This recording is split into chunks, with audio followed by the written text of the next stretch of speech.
Continuing, man. It says, verse 16, it says, but they that escape of them shall escape and shall be on the mountains like doves of the valleys. Of them mourning every one for his iniquity, man. All hands shall be feeble, and all knees shall be weak as water, man. They shall that's when they're gonna get the water, man. That's when they're gonna get the water, when their knees fall before them, man. Because he says that every knee shall bow when the Lord returns, man. And they when coming in on those clouds, those chariots, man, which we know are so-called UFOs. But let's continue, and then I might hop into that. You see, it says they shall also gird themselves with sackcloth, and horror shall cover them, and the shame shall be upon their faces, and baldness upon all their heads. And they shall cast their silver into the street. So basically, they don't have no cloak, man. See what I'm saying? Because in its truth, when you preach, you keep the crown of your head open. And I don't want to deter away from what I'm talking about. Let me keep going. It says, they shall cast their silver into the streets, and their gold shall be removed. Their silver and their gold shall not be able to deliver them the day of the wrath of the Lord. They shall not satisfy their souls, neither fill their bowels, because it is the stumbling block of their iniquity, man. So man. So that's gonna be a huge stumbling block, man. And it's not gonna deliver them in that day, man. And there's gonna be no cloak for their sins, man. And then that silver and the gold alone, just to go in on that stumbling block, is a huge stumbling block, man. So it says that gifted destroyer of the heart, man. It's that is that scripture that says let me think about where it's at. I can't think of it right now, man. But money is the root of all evil, so to speak. See what I'm saying? But let's keep going.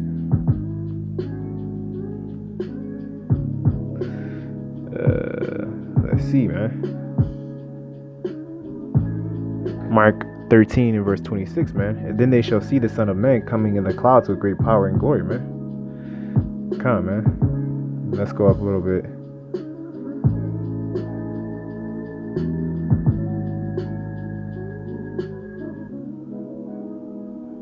I'm gonna skip verse 20 just to get it, because I highlighted it. It says, and except that the Lord had shortened those days, no flesh should be saved, but for the elect's sake, whom he have chosen, he have shortened the days, man. So that's the reason why he's shortening it, because of the elect, man.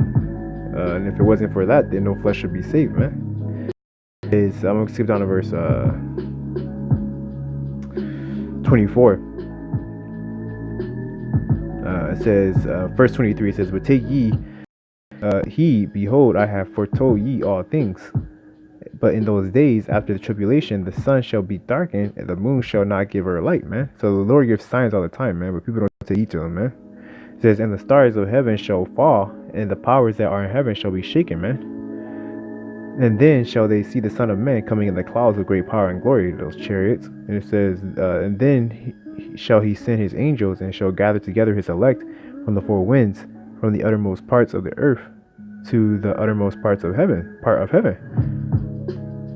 Now learn a parable of the fig tree. And I don't even want to get this, but that's the spirit that is right here in this chapter.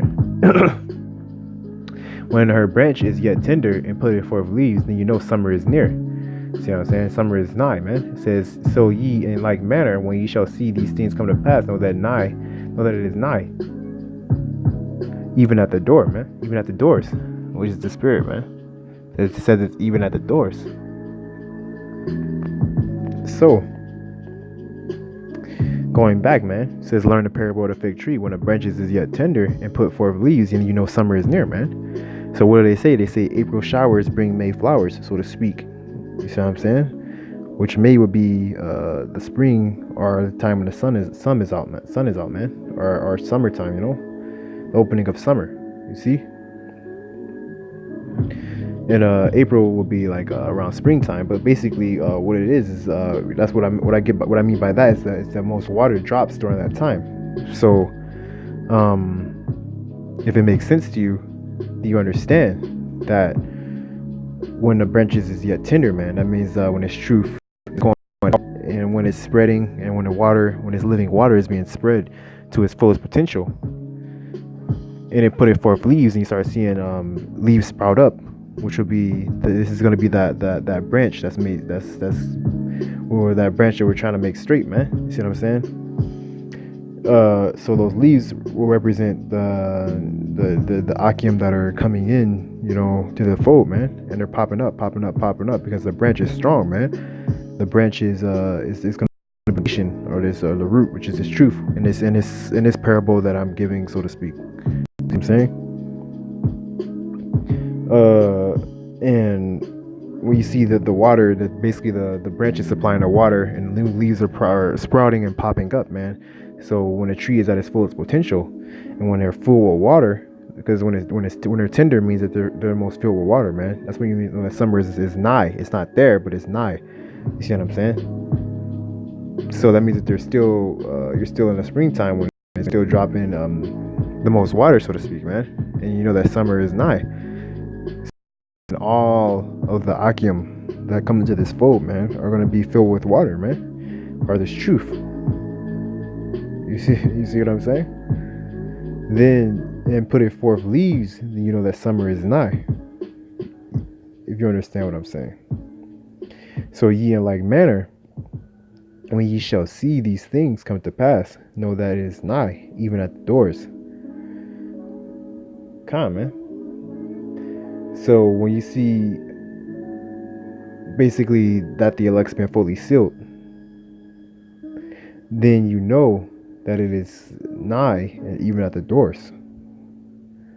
Verily I say unto you, that this generation shall not pass till all these things be done, man. Heaven and earth shall pass away, but my word shall not pass away. But of that day, that hour knoweth no man. No, not the angels which are in heaven, neither the Son, but the Father. Take ye heed, watch and pray, for ye know not when the time is, man. Come, man, you can't go by the flesh to determine when the elect are going to be fully sealed, because you got to remember, not all the elect are going to be in the flesh at the moment, man. Some of them are waiting on a chariot right now, man. You see what I'm saying? For things to go down. So the elect could already be sealed, man. To honestly speaking, man. But also, you gotta wait until other Akim come in, man, because you gotta, like, in this world, man, you gotta remember how long you've been in the world before and then compare it to how long you've been in the truth, man. Because most of us, we've been in the world 20 something years, man. Some of us come a little bit earlier. You say like 8, 15 years, 20 something years. You know what I'm saying? 30 something years. So you done had a break, man. You see what I'm saying? You had a whole life to live, man. You have to grow to adulthood, man. Most of the Akim, man, excluding those younger Akim that are in the truth, man. But everybody has their lot and their benefits and the reason why they're positioned where they are, man. See what I'm saying? But you had a break, man. That's my point, man. You had a break. You see what I'm saying? So it's not break time anymore, yo. It says, take ye heed, watch and pray, for ye know not when the time is. For the Son of Man is as a man taking a far journey, who left his house and gave authority to his servants, to every man his work, and commanded the porter to watch, man. Watch ye therefore, for ye know not when the master of the house cometh, at even, or at midnight, or at the clock, or at the cock crowing, or in the morning, man. So come, man, he went to go take care of some stuff, man, and he said he's gonna be back, but he doesn't have a set time where he's coming back. He's coming back after he take care of his business, man. After he do what he gotta do, man. And when he get back, he's expecting those things to be in order, man, or the task that he gave everybody to be done, man. See what I'm saying? Because he's not going to give us a task knowing that we can complete it before he came back. The reason why he said get it done before I can come back is because he knows that it's something that's able to be completed before the time of his return, man. See what I'm saying? And it doesn't have to be a set time for him to come back, man. He said he's gonna he's gonna go take care of something and he's coming back, man. You see what I'm saying? So our job is to make sure that the responsibility he gave us to watch over the house, man, is being fulfilled, man. See what I'm saying? And added to, man, so to speak. And then I'm gonna get verse 36. It says, "Least coming suddenly he find you sleeping, man." So he can come back at any time. He can get done early, taking care of what he gotta take care of. It can take him a little bit longer. You know what I'm saying? It doesn't matter, man. He's coming back, man. He said he was coming back, man. I mean, he could just come back urgently. He'd just be like, okay, let me, you know, say put a pause on this, come back, and then I go get back. You know, man, you don't know, man. But he said he can come suddenly, man, because he didn't tell you when, man. That's how your parents used to do when you was in they told you to like take care of something else, man, and you would ask them when they're like, oh, when you coming home, you know, because when you were a kid, man, you try to be mischievous, man. You try to ask your parents on the phone, hey, yeah, so when you coming home? So you got a house party or some shit, man. But they didn't tell you, man. They said, what did they tell you? Especially Jake. They said, don't worry about it, man. I'll be home when I be home. That's what the Lord said, man. He said, don't worry about it. I'll be home when I be home. The fact that you even asked the question raises a little bit of suspicion, man. You see what I'm saying? So you shouldn't even ask the question, man, because you're raising suspicion. Now, that's conjuring, you know, mischievousness, man, so to speak, man. So you just gotta do what the fuck you gotta do, man. Point blank, period, man. In verse 37 it says, "And what I say unto you, I say unto all, watch, man." And that's it, man. So with that, I want to give all praise, glory, and honor to YAHAWASHI, YAHAWASHI. Double honor to the Apostle Elder GreatMillstone, who wrote well. Shalom, YAHAWAH, YAHAWASHI, to help elect this push through the focus to the earth. And like I said, man, the water, man, take it in, man, take heat. At least he be fine, yo. Shalom.